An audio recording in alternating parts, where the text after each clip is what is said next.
तो पहला क्वेश्चन अपने पास में लिखा हुआ है कि आईडीएफ से क्वेश्चन है, consider only the principal value of the inverse trigonometric function. ठीक है, मतलब वही बोल रहा है कि जो भी हम sine inverse, cos inverse, ten inverse के बारे में हम पढ़ते हैं, है ना, उन्हीं को कंसीडर करना है। मतलब टेन इनवर्स की जो रेंज है वो -π/2 से +π/2 कंसीडर, मतलब कुछ अलग हाइपोथेटिकल सिचुएशन नहीं बनाना, जो हमने ऑलरेडी पढ़ रखा है उसी के बारे में बात कर रहे हैं। अगर हम यहाँ पे देखें तो कॉस इनवर्स के अंदर चीज़ें हैं, साइन इनवर्स के अंदर या टेन इनवर्स के अंदर चीज़ें हैं। हमें एक बात तो यहाँ से क्लियर कट समझ में आ रही है कि ये जो भी लिखा हुआ है साइन इनवर्स और कॉस इनवर्स का आर्ग्यूमेंट, वो अच्छा नहीं लग रहा as compare to tan inverse के अंदर लिखा हुआ है। तो हम चाहेंगे कि भाई जो भी आर्ग्यूमेंट इसके अंदर है उसको हम उस फॉर्मेट में कोशिश करके बदलना ज़रूर चाहेंगे। ठीक है, तो अच्छा, अब एक काम करते हैं कि मान लिया फॉर एग्जाम्पल, चलो यहीं से चालू कर लेते हैं। इसको मैंने बोल दिया थीटा, है ना, तो थीटा बोलते ही ये मेरा क्या हो जाएगा, cos of theta is equal to √2 divide by √2 + π², है ना। अब ये निकल आया, तो मैंने अगर राइट एंगल ट्रायंगल बनाया, ये एंगल थीटा है तो ये हो गया √2 और ये कितना हो जाएगा, √2 + π², और ये जो होगा हमारे पास कितना हो जाएगा, पाई हो जाएगा, राइट। इतनी चीज़ें होने के बाद में अब अगर मैं आपसे बोलूँ कि मैं भी इसको टेन इनवर्स के फॉर्मेट में लिख लेता हूँ, है ना, तो यहाँ से मैं टेन थीटा निकाल लेता हूँ। तो टेन थीटा आप निकालोगे तो देखो बहुत अच्छी सी वैल्यू आ रही है π/√2, है ना, और थीटा यहाँ से कितना आ गया, साफ साफ टेन इनवर्स ऑफ π/√2। अब अगर आप जरा गौर फरमाओ तो ये π/√2 है, √2 पाई है। हम एक काम ज़रूर कर सकते हैं, देखो ये हमारे पास कितना बन जाएगा, 3/2। अगेन ये थीटा ही है, तो थीटा को हम ऐसे लिख देते हैं टेन इनवर्स के फॉर्मेट में, तो हमारे पास ये बनेगा टेन इनवर्स ऑफ π/√2। अगर मान लो मुझे इस आर्ग्यूमेंट को भी चाहता हूँ π/√2 आए, ठीक है, तो मुझे पता है कि tan inverse of x is equal to cot inverse of 1/x में लिख सकता हूँ, बशर्ते तब जब x तुम्हारा पॉजिटिव हो। तो ऑफकोर्स √2/π तो पॉजिटिव है ही, तो कोई लोड नहीं है, मैं इसको ऐसे लिख सकता हूँ कॉट इनवर्स ऑफ π/√2, सही है। प्लस अगला क्या बनेगा, अब अगले में हमारे पास देखो इसका काम हो गया, हमारे पास ये चीज़ बची, इसको भी अगर अपन अलग से देखें तो 1/4 तो हमारा इधर आ ही गया, है ना।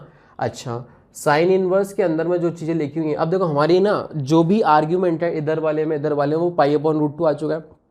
अब मेरी कोशिश ये होगी कि मैं यहाँ पे भी कुछ π/√2 टाइप से ही बनाऊँ अंदर, ठीक है। उसके लिए साफ साफ दिख रहा है कि π/√2 बनाने के लिए मुझे न्यूमरेटर एंड डिनोमिनेटर में 2 से डिवाइड लगाना पड़ेगा।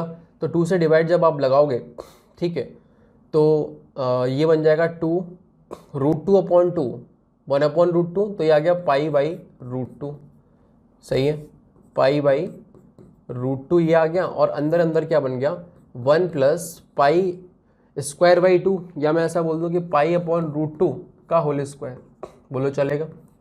जैसा ही आपने ये लिखा तो आपको तुरंत वो फॉर्मूला चमक जाएगा, कौन सा वाला, ये वाला, साइन ऑफ लेट अस से 2x is equal to 2 10x upon 1 + tan²x, है ना। ये फॉर्मूला दिखते ही आपका काम बन गया, सही है। तो जैसे मैंने आपको बोला कि ये जो है π/√2 वो मैंने tan थीटा बोला है, तो ये देखो फॉर्मूला बन गया 2 tan थीटा अपॉन 1 + tan²θ, जिसको अपन sin 2 थीटा बोल सकते हैं। तो मेरे पास में आ गया 1/4 sine inverse of sine of 2 theta, बोलो ये बन के आ गया। अच्छा, एक चीज़ और देखो, एक चीज़ और क्या देखनी है आपको, वो ये देखनी है कि अगर मैं इसमें से tan इनवर्स π/√2 चुरा लूँ और इसके साथ क्लब कर दूँ तो बेटा वो π/2 बन जाएगा। तो मेरे पास यहाँ पे कितना बनेगा, π/2 प्लस tan इनवर्स ऑफ π/√2, तो एक अलग से आ ही गया। अब बस इसको सिंप्लीफाई करना है। अच्छा, अब ये डायरेक्ट 2 थीटा तो लिख नहीं पाओगे, हमें चेक करना पड़ेगा जो थीटा हमारा एंगल, जो अंदर वाला जो चीज़ है 2 थीटा, वो कहाँ से कहाँ ट्रेवल कर रहा है, क्योंकि ये t इनवर्स t वाला चीज़ है, ठीक है ना। तो उसके लिए हमने क्या किया, थोड़ा सा एस्टिमेट किया कि भाई ये 2 थीटा जो एंगल है वो कहाँ से कहाँ ट्रेवल कर रहा है। अच्छा, उसके लिए of course theta is equal to tan inverse of ये है ना, तो tan इनवर्स ऑफ π/√2 है। अब जरा सोचो कि अच्छी वैल्यूज़ मैं क्या tan इनवर्स के अंदर आर्ग्यूमेंट डालूं जो अच्छी है और ये किसी दो कंस्ट्रेंट के बीच में फंस भी जाए, है ना, दो वैल्यूज़ के बीच में फंस भी जाए। तो मैं ऐसा बोल सकता हूँ कि भाई लेट अस से मान लो tan इनवर्स, क्योंकि tan इनवर्स एक इंक्रीजिंग फंक्शन है तो आर्ग्यूमेंट भी बढ़ा देता हूँ, है ना। आर्ग्यूमेंट बढ़ाने के लिए ऑफकोर्स मुझे अच्छी वैल्यू के हिसाब से देखूँ तो π/√2 की जो वैल्यू आएगी वो कुछ 3.14 और डिवाइड बाई 1.7, तो कुछ ये 2.2 टाइप से कुछ आ रही होगी लगभग, है ना। तो इससे बड़ी वैल्यू के लिए आपको उसमें √3 डाल देता हूँ इधर, है ना, और ये वैल्यू 2.2 समथिंग आ रही है और इससे जस्ट छोटी अच्छी वैल्यू लाने के लिए tan इनवर्स 1 लिख लेता हूँ मैं इधर, है ना। तो ये मेरा हो गया कितना π/4, ये मेरा कितना हो गया थीटा, ये मेरा कितना हो गया π/3। तो अगर 2 थीटा की बात करें तो मेरा ये हो गया 2π/3 और ये हो गया मेरा π/2। तो जो भी है, मान लो लेटर से इसको मैंने t बोला और मैंने इसका ग्राफ बनाया sine inverse of sine t का, ठीक है। y इज इक्वल टू किसका, sine inverse of sine t का ग्राफ बनाया और ये हमारा क्या है, t एक्सिस है। तो इस लाइन की जो इक्वेशन होगी y is equal to pi minus T बनेगी। ये हमारा पाई होता है, ये हमारा π/2 होता है, ये हमारा 0 होता है। क्या बनेगी इस लाइन की इक्वेशन, पाई माइनस टी, है ना। तो क्योंकि जो एंगल हमारा t आ रहा है ना, जो भी यहाँ पर t या 2 थीटा बोलना है वो हमारा π/2 से 2π/3 के बीच में है, तो ऑफकोर्स वो π/2 से पाई के बीच में होगा।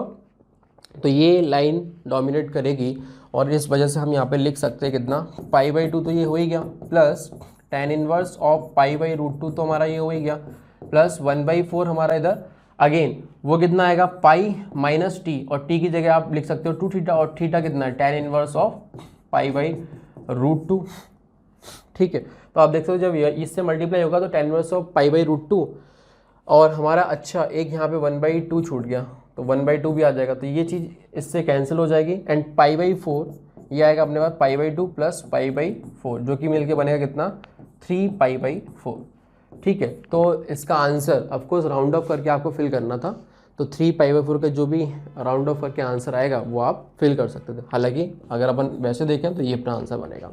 चलते हैं नेक्स्ट क्वेश्चन की तरफ।